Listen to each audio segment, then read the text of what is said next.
Les dossiers Epstein. La Deutsche Bank savait tout. 40 comptes ouverts pendant des années pour un délinquant sexuel condamné. Et aujourd'hui, la Deutsche Bank appelle cela une erreur. Une erreur. Comme si quelqu'un avait simplement appuyé sur le mauvais bouton. Comme si un employé anonyme dans un sous-sol avait mal classé un dossier. Non, ce n'était pas une erreur, c'était un système. Bienvenue dans ce qui est dissimulé. Jeffrey Epstein n'était pas un inconnu. Ce n'était pas un mystérieux homme d'affaires qui serait tombé par hasard dans le viseur de la justice. Cet homme avait été condamné en 2008 pour abus sexuels sur mineurs. Condamné, pas soupçonné, pas accusé, condamné par un tribunal américain. C'était écrit dans tous les journaux. N'importe qui tapant son nom dans un moteur de recherche l'aurait découvert en moins de 30 secondes. Et pourtant, malgré cela, la Deutsche Bank lui a ouvert ses portes en 2013. Pas pour un simple compte d'épargne, pas pour une carte de crédit, non, pour plus de 40 comptes. Gestion de fortune haut de gamme, private banking, le service VIP réservé aux très riches. Pour un homme reconnu coupable d'avoir abusé d'enfants. Mais c'est ici que l'histoire devient vraiment intéressante. Les nouveaux documents, publiés en février et mars 2026, dressent un tableau qui dépasse largement la simple erreur. En interne, Epstein était classé, et je cite littéralement, comme un risque acceptable. Un risque acceptable. Un délinquant sexuel condamné qui avait emmené des mineurs sur son île privée représentait donc un risque acceptable pour la plus grande banque d'Allemagne. Prenez un instant pour y réfléchir. Imaginez que vous entriez dans votre banque locale et que vous disiez « J'ai été condamné pour abus sur mineurs, mais j'aimerais ouvrir un compte. » À votre avis, que se passerait-il? On vous mettrait dehors immédiatement. Mais si vous arrivez avec quelques centaines de millions de dollars, l'histoire semble soudain différente. Dans ce cas, vous n'êtes plus un criminel, vous êtes un risque acceptable. Tout tournait autour de l'argent, rien d'autre. La relation d'affaires avec Epstein promettait entre 2 et 4 millions de dollars de revenus par an. 2 à 4 millions. Voilà le prix pour lequel la Deutsche Bank était prête à fermer les yeux. Les deux yeux. Et avec eux, les oreilles et tout sens moral. Et ce n'est pas tout. Des notes internes datant de septembre 2015, 7 ans après sa condamnation, rappelons-le, montrent que des conseillers en gestion de fortune de la Deutsche Bank demandaient activement conseil à Epstein. Il voulait apprendre de lui comment traiter avec les clients ultra riches. Un délinquant sexuel condamné, utilisé comme mentor pour les conseillers d'une grande banque. Dans les dossiers, on le décrit même comme un ouvre-porte en or vers les cercles de clients les plus lucratifs du monde. La Deutsche Bank ne s'est pas contentée de tolérer Epstein. Elle a profité de lui. Elle avait besoin de lui. Elle l'a utilisé pour accéder à des clients encore plus riches. Ce n'était pas une simple relation d'affaires, c'était un pacte. Un pacte avec un homme dont les crimes contre des enfants étaient parfaitement connus. En décembre 2018, 5 ans après le début de cette relation et 10 ans après sa condamnation, la banque a finalement lancé la procédure de rupture. Enfin, pourrait-on penser. Mais même après cela, les opérations ont continué. En avril 2019, des mois après la résiliation officielle, la banque a encore organisé une commande d'espèces de 50 000 € pour Epstein. 50 000 € en liquide. Pour un homme censé ne plus être client. Et en mai 2019, Epstein détenait encore au moins 9 comptes à la Deutsche Bank, avec plus de 1,7 million de dollars au total. La rupture n'était qu'une façade bureaucratique, un alibi au cas où quelqu'un poserait des questions. Et maintenant, en 2026, les dossiers commencent à sortir au grand jour. Dans les documents d'Epstein, on a retrouvé une carte de presse allemande. Des noms allemands apparaissent.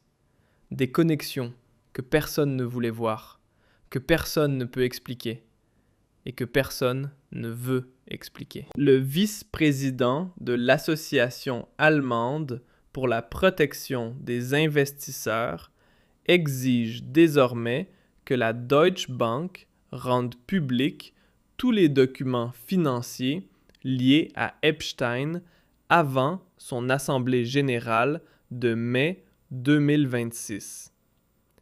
Tous.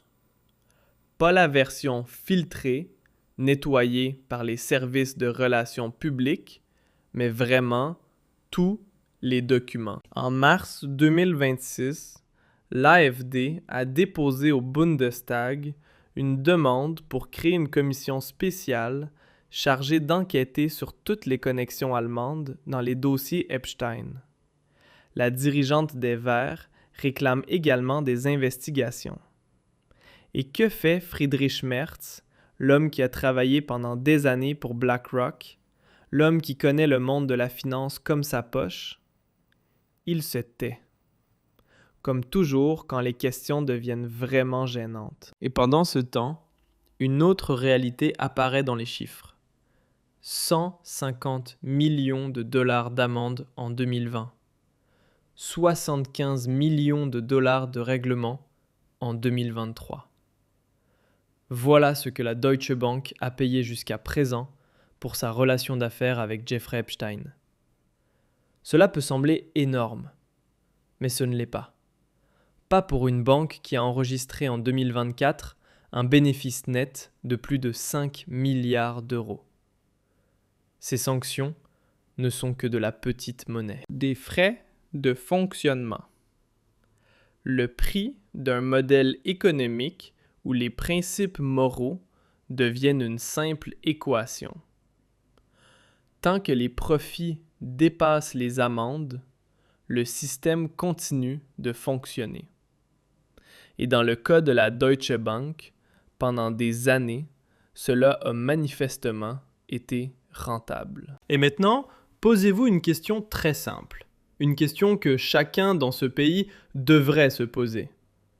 Que se passe-t-il lorsqu'un citoyen ordinaire en Allemagne est seulement soupçonné de ne pas avoir payé correctement ses impôts? L'administration fiscale débarque immédiatement.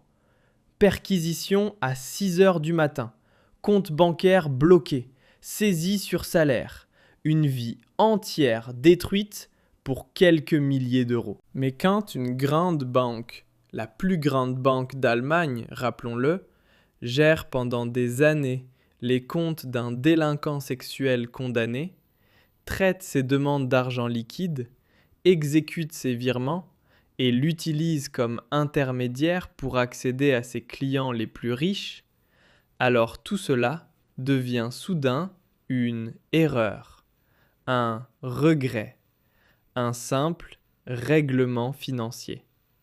On paie un peu d'argent, on publie un communiqué de presse et l'affaire continue. Business as usual. Ce n'est pas la justice, c'est un système de classe. 2 formes de droit. Une pour vous et une autre pour ceux qui ont l'argent. Dans les dossiers Epstein apparaissent des noms que l'on connaît. Des politiciens, des dirigeants économiques, des célébrités. Et pas seulement américains. Le fait qu'une carte de presse allemande ait été retrouvée dans ces documents soulève des questions que personne ne veut poser. Qui était-ce? Quel journaliste allemand avait des contacts avec Epstein? Quel réseau allemand fréquentait-il? Quel responsable politique, quelle figure de l'économie ou des médias figurait sur ces listes d'invités, ont volé vers son île, ont assisté à ses soirées? Ces questions ne sont pas posées. Pas par les médias, qui se présentent pourtant comme le 4e pouvoir.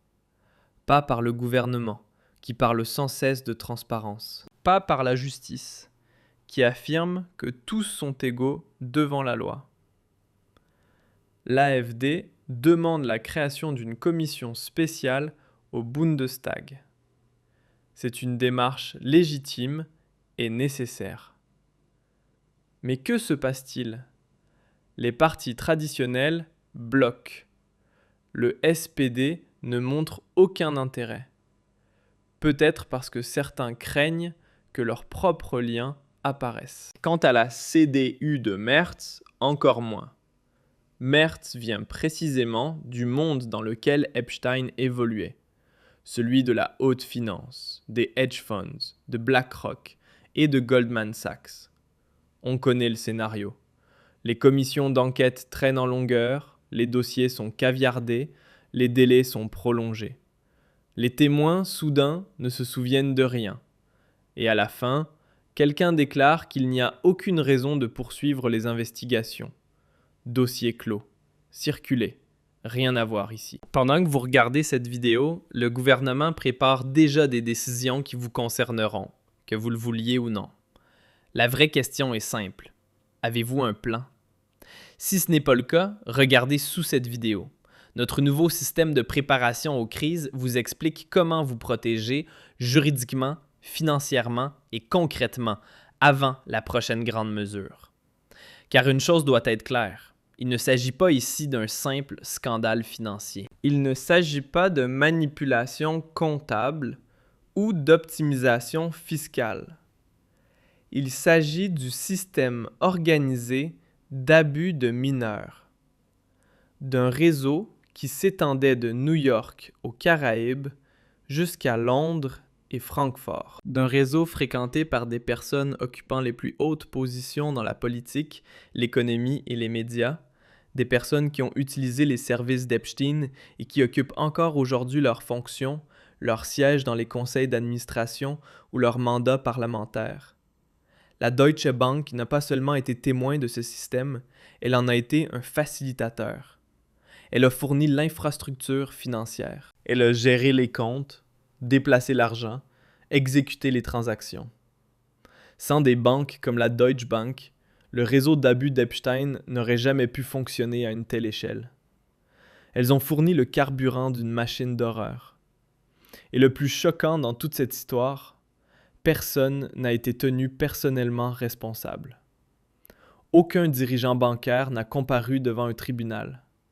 Aucun responsable de la conformité n'a été condamné. Aucun conseiller qui utilisait Epstein comme clé d'or pour accéder aux clients les plus riches n'a dû rendre des comptes. La banque paie de l'argent de ses actionnaires d'ailleurs, pas celui de ses dirigeants. Et tout le monde fait comme si l'affaire était réglée. Mais elle ne l'est pas. Les dossiers Epstein représentent l'un des plus vastes réseaux de dissimulation du monde occidental. Et la Deutsche Bank, l'institution financière emblématique de l'Allemagne, la banque qui porte le nom de ce pays sur sa façade, se trouve en plein milieu. Souvenez-vous-en la prochaine fois que quelqu'un vous dira que l'Allemagne possède les institutions les plus irréprochables du monde. Tout cela a été caché. Voilà la vérité.